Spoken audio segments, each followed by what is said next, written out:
Saya Desi Salviani, Anda sedang menyaksikan News Update Warta Kota. Wakil Sekretaris Jenderal PKS Zainuddin Paru mengungkapkan kemungkinan batalnya dukungan PKS kepada Anies Baswedan di Pilkada Jakarta 2024. Diketahui PKS sebelumnya telah mendeklarasikan dukungan untuk Anies Baswedan dan Wakil Ketua Majelis Syuro PKS Sohibul sebagai bakal calon gubernur dan bakal calon wakil gubernur DKI Jakarta. Namun nyatanya hingga kini wacana duet Anies Sohibul Iman yang atau dinamakan Aman ini tak kunjung mendapatkan dukungan dari partai lain. Atas dasar itulah Zainuddin kemudian mengungkap kemungkinan gagalnya PKS mengusung Anies Sohibul di Pilkada Jakarta. Lebih lanjut, Zainuddin menuturkan Anies dinilai gagal dalam menggandeng partai lain untuk berkoalisi bersama PKS di Pilkada Jakarta. Padahal koalisi ini adalah syarat untuk memenuhi ambang batas pencalonan Cagup-Cawagup di DKI Jakarta. Sejauh ini PKS telah memberikan tenggang waktu hingga 4 Agustus untuk Anies mendapatkan partai koalisi. Mengingat masih butuh sisa 4 kursi lagi untuk Anies bisa memenuhi batas syarat pencalonan.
Indonesia kembali menambah pundi-pundi emas di Olimpiade Paris 2024 lewat lifter Rizky Juniansyah pada Jumat 9 Agustus dini hari di South Paris Arena 6. Rizky berhasil membuat lagu Indonesia Raya kembali berkumandang di Paris setelah atlet panjat tebing Fedrik Leonardo lebih dulu meraih medali emas pada Kamis 8 Agustus.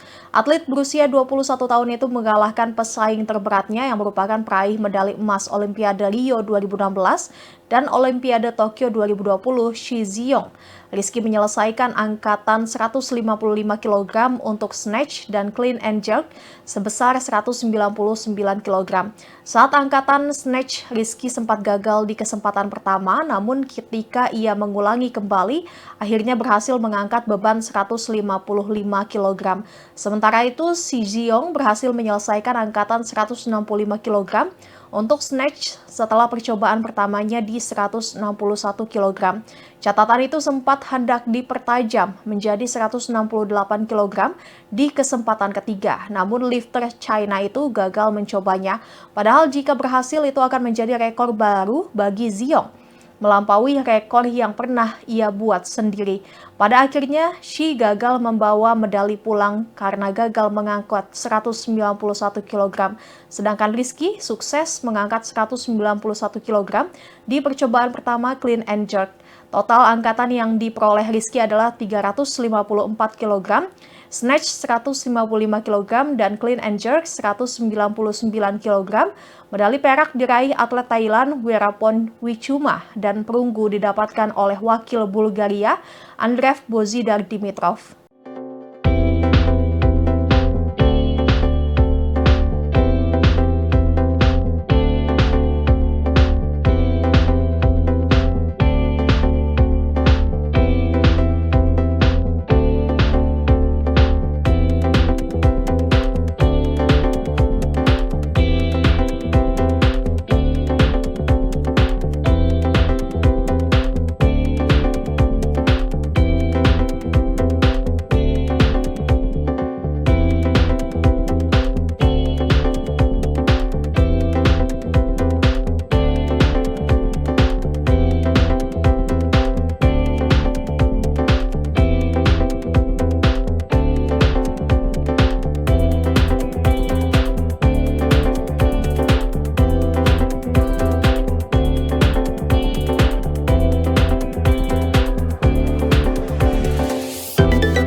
Mantan Bupati Jembrana Ida Bagus Ardana berusia 84 tahun ditemukan meninggal dunia di dalam rumahnya di Jalan Gurita Dansel, Denpasar, Bali pada Kamis 8 Agustus.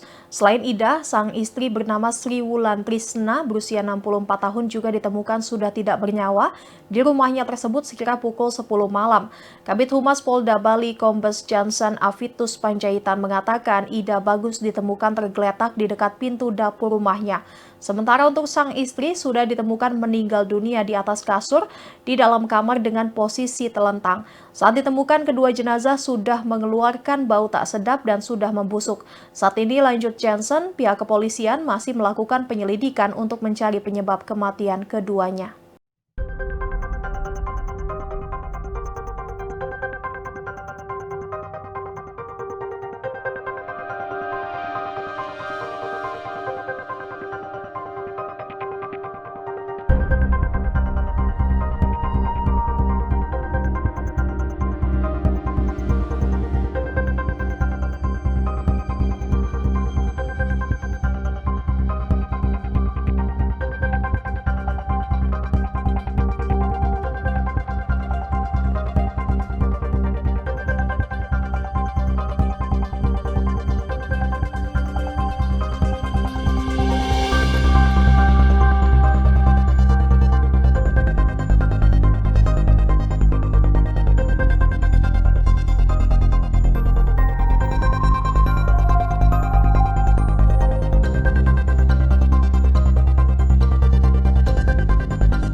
Kasus dugaan penganiayaan di sebuah daycare atau tempat penitipan anak kembali terjadi.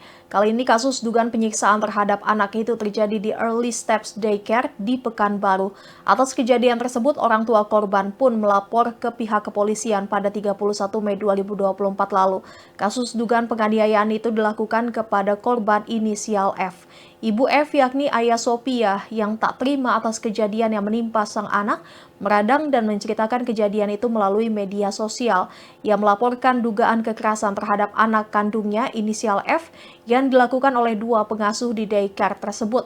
Salah satu pengasuh yang ditetapkan tersangka inisial W, sementara satu lagi berinisial D masih dilakukan pemeriksaan lebih lanjut. Kasat Reskrim Polresta Pekanbaru Kompol Beri Juwana Putra membenarkan perihal laporan tersebut saat dikonfirmasi pada Kamis 8 Agustus. Ia mengatakan pasca menerima laporan pihaknya langsung melakukan penyelidikan dengan mengumpulkan sejumlah alat bukti, salah satunya dengan memeriksa saksi-saksi terkait. Pihaknya juga tengah mendalami video yang menampilkan dugaan tindakan tidak wajar yang dialami anak pelapor di daycare tersebut. Menurut informasi, ibu korban melapor ke polisi setelah dirinya melihat sebuah video, yakni yang memperlihatkan anaknya diduga diperlakukan tidak semestinya oleh pengasuh di daycare itu. Dalam video itu, anak ayah didudukkan di baby chair atau tempat duduk anak, lalu kakinya diikat dengan lakban.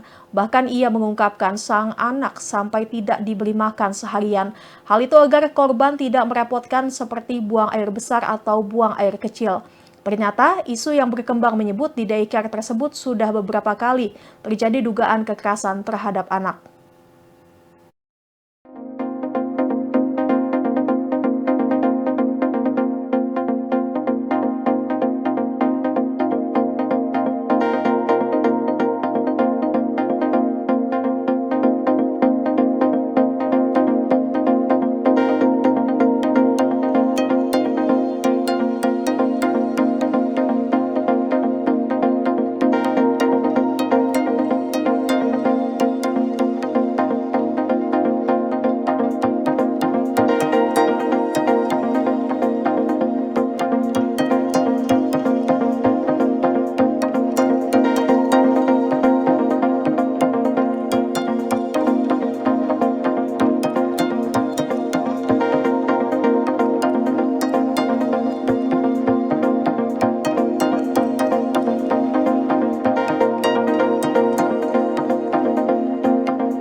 Kementerian Luar Negeri Palestina meminta Pengadilan Kriminal Internasional atau ICC mengeluarkan surat penangkapan untuk Menteri Keuangan Israel, Bezalel Smotrich. Hal itu buntut pernyataan Smotrich yang menyerukan dan sengaja ingin membuat 2 juta rakyat Gaza mati kelaparan. Menurut Kemlu Palestina, pernyataan Smotrich itu merupakan sebuah fakta genosida yang dilakukan oleh Israel. Dikutip dari Tribun News, pernyataan Smotrich itu tentu membuat Palestina meradang. Menurut Kemenlu Palestina, pernyataan itu adalah bukti pengabaian terhadap warganya, khususnya di Gaza. Pihaknya juga menyebut bahwa seruan Smotrich itu merupakan pelanggaran hukum internasional. Karena itulah, Kemenlu Palestina meminta ICC untuk mengeluarkan surat perintah penangkapan bagi Smotrich. Hal itu lantaran Smotrich mendukung hukuman kolektif terhadap warga sipil Palestina. Kementerian Palestina juga mendesak negara-negara di dunia untuk melarang Smotrich memasuki wilayah mereka.